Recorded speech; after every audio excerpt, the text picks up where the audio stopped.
গুলশানের চামেলি মহরতের ভিডিও প্রকাশের পর থেকেই সামাজিক মাধ্যমে শুরু হয়েছে ব্যাপক আলোচনা। ভিডিওতে কথিত ফ্যাশন কোরিওগ্রাফার অ্যাডলফ খানকে দেখা যাওয়ায় অনেকেই প্রশ্ন তুলছেন, তবে কি এই সিনেমার মাধ্যমেই বড় পর্দায় অভিষেক হতে যাচ্ছে কথিত সুদর্শন পুরুষ খ্যাত অ্যাডলফ খানের?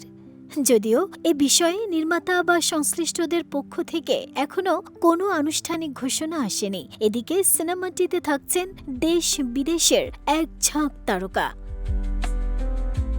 মহরতের ভিডিও প্রকাশ্যে আসতেই ফেসবুকে শুরু হয় নানা আলোচনা সমালোচনা। কেউ বলছেন তাহলে কি অভিনয়ে নামছেন অ্যাডলফ খান, আবার কেউ বলছেন গুলশানের চামেলি দিয়েই কি বড় পর্দায় অভিষেক হতে যাচ্ছে কথিত সুদর্শন পুরুষের।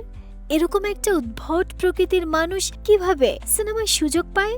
নেটিজেনরা আরো বলছেন, পরিচালকের কি রুচির কোনো সমস্যা আছে? হেনার মতো একটা আজব প্রাণী টাইপের মানুষকে দিয়ে বানাবে সিনেমা? সত্যি বাংলা সিনেমার মান দিনকে দিন কমছে, আরো কত কি যে হবে কে জানে।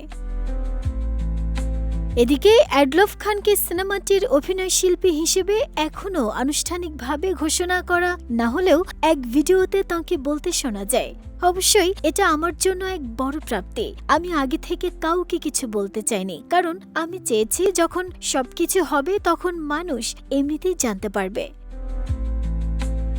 নির্মাতা মোহাম্মদ ইকবালের গুলশানের চামেলি সিনেমাটি ঘোষণার পর থেকেই আলোচনায়। ছবির কেন্দ্রীয় চরিত্রে অভিনয় করবেন বাংলাদেশের জনপ্রিয় তারকা আমিন খান, আর নাম ভূমিকায় দেখা যেতে পারে কলকাতার পাখি খ্যাত অভিনেত্রী মধুমিতা সরকারকে। গুরুত্বপূর্ণ একটি চরিত্রে রয়েছেন আজমেরি হক বাঁধন। অন্যদিকে অ্যাডলফ খানকে ঘিরে সামাজিক মাধ্যমে যে আলোচনা চলছে সেটিও নতুন মাত্রা পেয়েছে।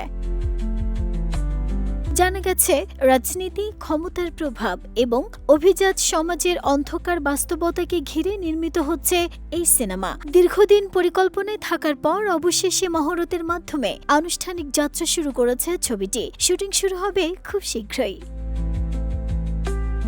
নাহিদা স্মৃতি, দেশ রূপান্তর।